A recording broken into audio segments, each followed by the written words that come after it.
Ingresse em 2018 no UniRN, o único centro universitário do RN a conquistar o IGC4 pela 6ª vez. Estude em uma instituição idealizada e administrada por educadores com 83% de empregabilidade e altos índices de aprovação na OAB. Ingresse com a nota do Enem ou agende sua prova no unirn.edu.br. No UniRN, qualidade não é novidade, é o nosso padrão.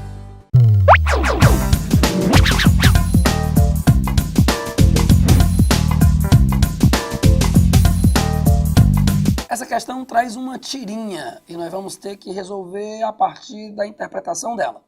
Vamos observar? Você tem aí a Mafalda, e aí no primeiro quadro ela está lendo aí um livro. Democracia, do grego demos, povo, e kratos, autoridade. Governo em que o povo exerce a soberania. Na segunda tirinha, a Mafalda está morrendo de rir. Na terceira tirinha, ela está agora já de noite, veja, né, que no primeiro quadrinho lá está de dia, o sol na janela, está de noite na hora da janta e ela continua a rir. E aí, na última tirinha, está aí já todo mundo dormindo, ela parece, né, que não vai conseguir parar de rir, ela continua rindo e vai varar a noite aí rindo. Ora, na verdade, essa charge, essa tirinha, ela faz uma crítica ao conceito de democracia e aos regimes democráticos que foram estabelecidos ao longo do tempo. Porque democracia, do ponto de vista teórico, seria um governo no qual a autoridade é dos representantes do povo. Aliás, a autoridade é do povo. Mas isso que você vai acabar percebendo acabou não existindo em nenhum momento. O primeiro momento em que nós tivemos democracia, que foi na Grécia Antiga, essa democracia ela era totalmente restrita. Por quê? Só eram considerados cidadãos os homens, adultos, nascidos em Atenas, filhos de atenienses. Então, aqueles que eram estrangeiros, as mulheres, os menores, os escravos, todos estavam colocados de lado e não participavam das decisões da cidade-estado. Posteriormente, nós fomos tendo outros sentidos, né, de governos democráticos, mas as democracias eram democracias indiretas, ou seja, os governos eles são estabelecidos, eles são organizados pelos representantes do povo. Então, no nosso regime, por exemplo, atual, as pessoas, aqueles que são cidadãos, eles devem votar e, através do voto, eles escolhem os seus representantes. Então, dessa forma, o que você acaba percebendo é que as pessoas escolhem os representantes governam o Estado em benefício das pessoas. Era para ser assim. Porém, não é o que acontece. Infelizmente, devido à falta de consciência política e todas as estruturas corruptas dentro do processo eleitoral, como compra de voto, como troca de favores, clientelismo, tudo isso acaba levando a que os governantes, alguns deles, não representem a sociedade em si, a população, mas pequenos grupos que financiam as suas campanhas. Então, dessa forma, a Mafalda faz aí uma crítica aos regimes democráticos atuais. Vamos dar uma olhadinha, então, nos itens. Olha aí o que vai dizer a letra B. Há uma discrepância, uma distância imensa entre a teoria política e a realidade histórica dentro da construção do processo democrático. Veja que a democracia, teoricamente, deveria ser um regime, um sistema político que representasse os anseios das camadas populares. Mas, dentro das estruturas políticas que se estabeleceram ao longo do tempo, os interesses econômicos, os interesses sociais, que acabavam privilegiando um pequeno grupo, os políticos acabaram representando esses pequenos grupos, a partir do momento em que os políticos são eleitos graças ao financiamento de suas campanhas por esses grupos. Nessa questão, nós temos duas imagens, em dois momentos diferentes da história. Vamos dar uma olhadinha? A primeira imagem, você tem aí a marcha da família com Deus pela liberdade. A segunda, você tem lá, intervenção militar já. O Brasil exige ordem e progresso. Nós estamos vendo dois momentos históricos diferentes. Na primeira, nós temos o movimento das classes conservadoras, da elite da classe média, contra o governo nacionalista de João Goulart. E por que o governo nacionalista era uma ameaça? Simples. Porque o Brasil, desde Dutra, e depois, principalmente no governo de Juscelino Kubitschek, o Brasil foi entregue ao capital estrangeiro. As multinacionais passaram a dominar o nosso cenário político-econômico. E quando o João Goulart assume a presidência, ele, como herdeiro político de Getúlio Vargas, ele tinha uma visão nacionalista. Assim, os norte-americanos, preocupados com o andamento desse governo, através de uma estrutura denominada de Operação Brother Sun, eles pretendiam então desarticular o governo do João Goulart e estabelecer um golpe. Esse golpe, no caso, com a força militar, mas com o apoio civil. Você vai ter, então, o embaixador dos Estados Unidos aqui, o Lyndon Gordon, ele articulou com vários políticos e com vários empresários ligados ao capital estrangeiro para apoiar o golpe e, dessa forma, derrubar o governo de João Goulart. Mas qual era a justificativa para amedrontar o povo? O comunismo. Na verdade, a partir do momento em que João Goulart prometeu as reformas de base, e aí você tinha a reforma agrária como a grande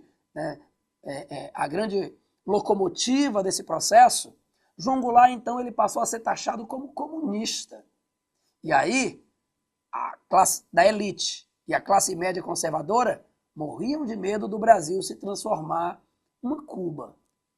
Ora, assim os militares chegaram ao poder e estabeleceram um governo ditatorial por 21 anos. Depois nós passamos esse processo, chegamos no processo democrático, foi eleito então Tancredo Neves com José Sarney, os demais presidentes foram se revezando até chegar ao governo de Dilma Rousseff.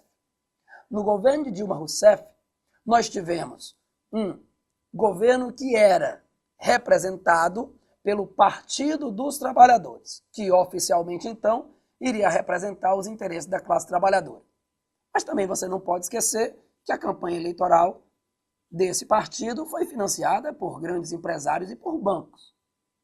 Porém, nós tínhamos uma situação de insatisfação por parte do grupo derrotado nas eleições, que exigia uma recontagem de votos, não aceitava a derrota do processo eleitoral. E aí, esse grupo, ligado a determinados setores econômicos, onde você tem aí, inclusive, a Fiesp, a Federação das Indústrias do Estado de São Paulo, eles vão financiar manifestações contra o governo, acusando de comunista, de que o governo estava alinhado com a Venezuela, né, de Nicolás Maduro, onde você vai ter, então, todo um clima de tensão, onde, inclusive, algumas pessoas, como está aí na foto, solicitavam eleições, as pessoas solicitavam intervenção militar. Dessa forma, vamos dar uma olhadinha nos itens. Quando você, então, observa a letra a participação de setores conservadores da sociedade contra governos acusados de comunistas, essa é a grande jogada. As pessoas, principalmente as mais pobres, não sabem nem o que é o comunismo, mas morrem de medo dele. Assim, quando Getúlio Vargas quis estabelecer o Estado Novo, quando os militares assumiram o poder em 64, e mais recentemente, a pressão sobre o governo de Dilma Rousseff, utilizar a estratégia do combate ao comunismo é uma estratégia eficiente para ter o apoio da classe média conservadora. Essa questão vai tratar um pouco sobre a questão, a relação, né, que havia dos movimentos sociais com o movimento feminista, né, lá no início, e como ele é visto hoje, né, contemporaneamente, tá bom? A questão fala o seguinte, começa com um texto, né, da obra Historiografia Brasileira em Perspectiva, e fala o seguinte: numa obra clássica, a obra chama O Segundo Sexo, publicada em 49, Simone de Beauvoir fez uma observação fundamental. As mulheres não tinham história. Né? Isso aqui é muito importante. Não podendo, consequentemente, orgulhar-se de si próprias. Ela dizia ainda que uma mulher não nascia mulher, mas tornava-se mulher. O alerta dado pela filósofa francesa serviu como um dos textos fundamentais para o movimento feminista. Movimento nascido de outro em prol dos direitos civis. Né? Então vamos falar um pouquinho aí sobre a questão do feminismo, né? De onde surgiu, o porquê do feminismo ter surgido, né? E a relação que ele tem na contemporaneidade. Né? Então nós vamos falar um pouquinho aí sobre Simone de Beauvoir, né? Vamos ver como a obra da Simone foi tão importante para que a questão feminista ganhasse também mais destaque, obviamente não só por ela, mas por diversos outros autores, outras autoras, né? E também pelo movimento em si. Né? Na alternativa A, nós vamos falar o seguinte, né?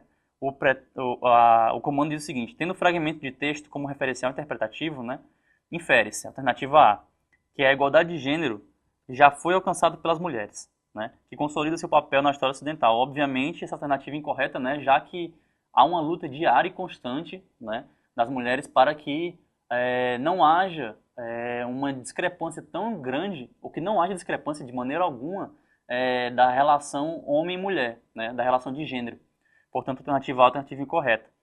A alternativa B fala no desenvolvimento, né, infere-se que o desenvolvimento de uma historiografia engajada entregou para as mulheres o sonhado destaque. Ora, a historiografia é responsável também, direta ou indiretamente, por relegar, né, as mulheres a segundo plano.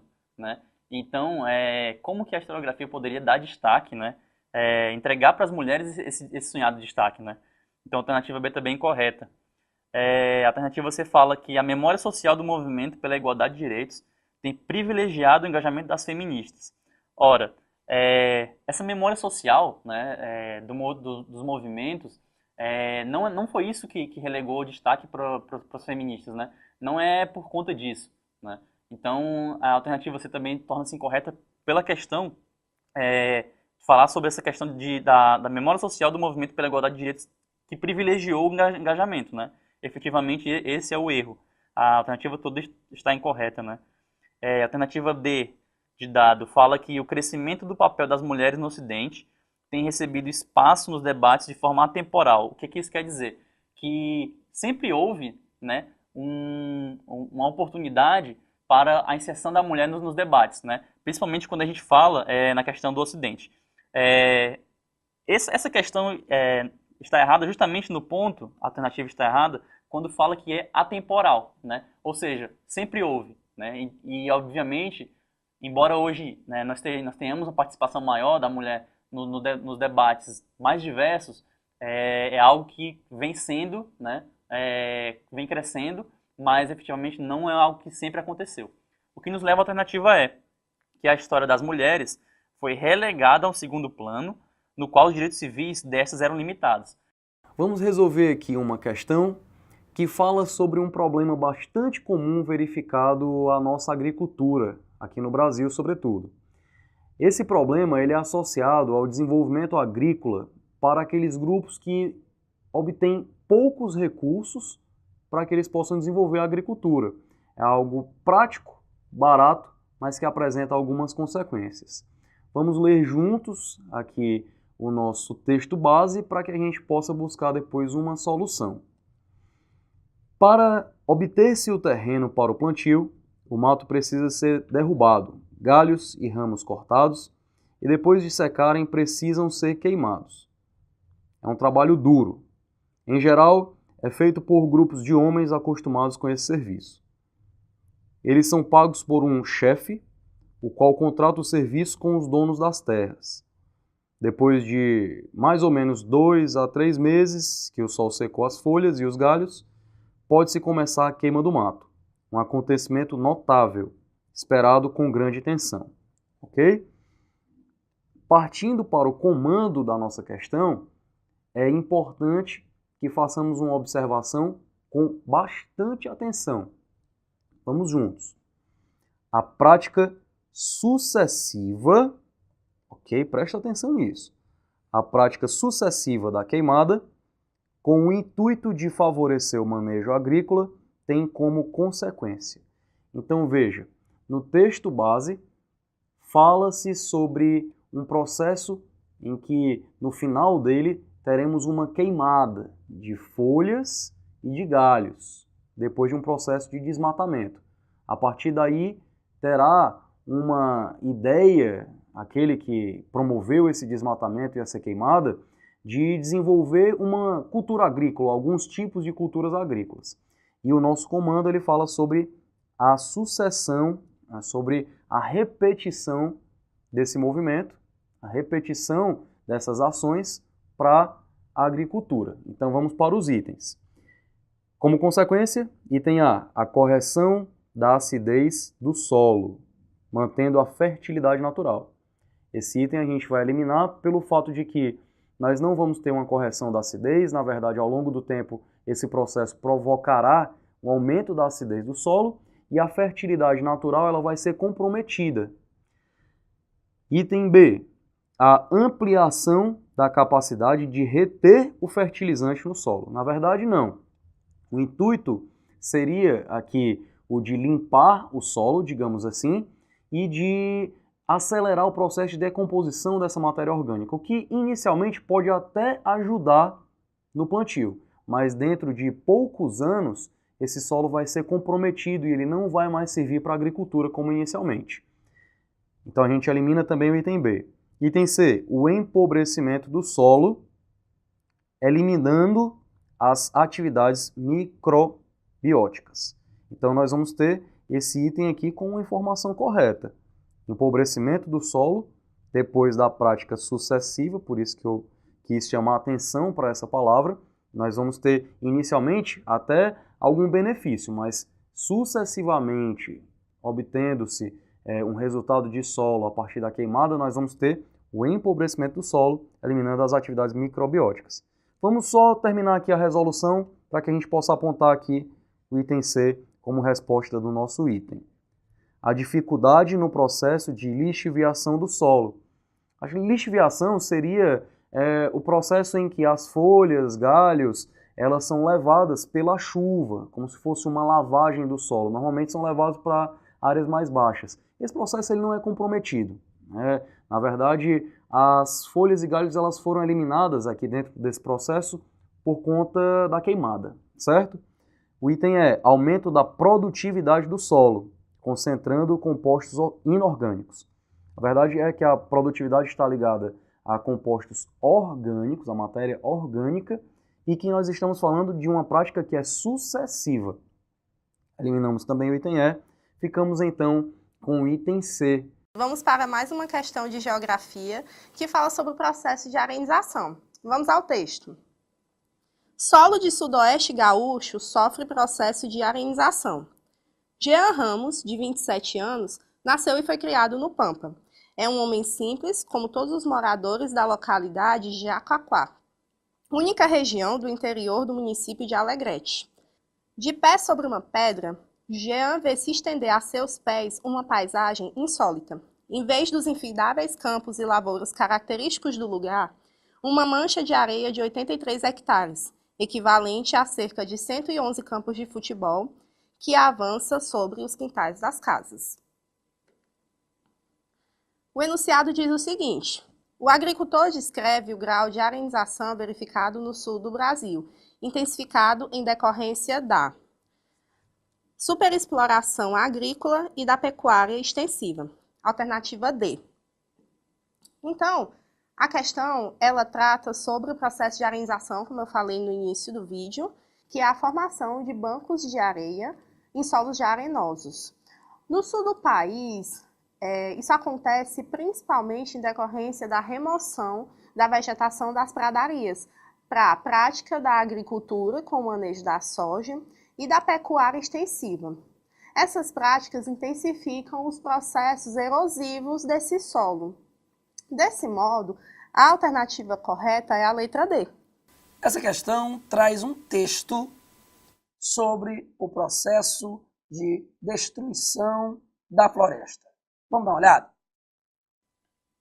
De fato, Que alternativa restava aos portugueses ao se verem diante de uma mata virgem e necessitando de terra para cultivo, a não ser derrubar a mata e atear-lhe fogo?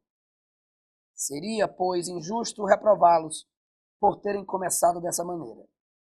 Todavia, podemos culpar os seus descendentes, e com razão, por continuarem a queimar as florestas, quando há agora, no início do século XIX, tanta terra limpa e pronta para o cultivo à sua disposição.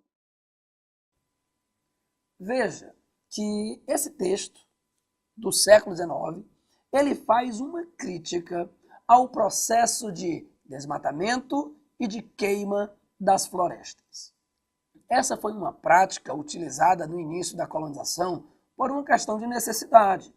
Os portugueses chegaram, precisavam então abrir espaço para o cultivo da cana-de-açúcar em todo o nosso litoral e dessa forma então houve o desmatamento. E como consequência disso, nós tivemos uma exploração efetiva do Brasil colonial por parte dos portugueses.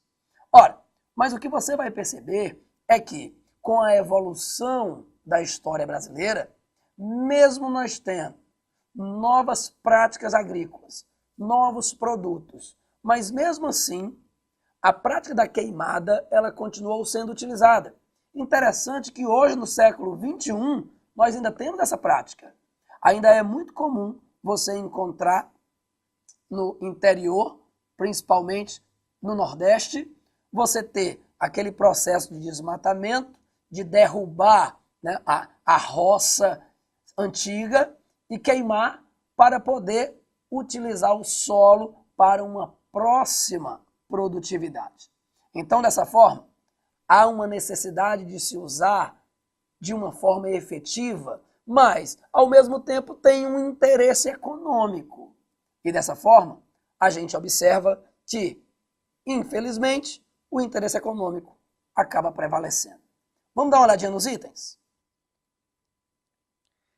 Quando você observa, então, a letra B, vai dizer que consideraram que a queimada era necessária em certas circunstâncias. Veja que o texto está deixando bem claro quando ele diz que no início da colonização foi necessário se fazer as queimadas, se promover o desmatamento. Ele está fazendo uma crítica para o século XIX, mas, se necessário, seria então permitido, seria então observado como uma prática comum, como uma prática legalizada, a derrubada das matas e a sua queimada. Dessa forma, então, a letra correta é a letra B.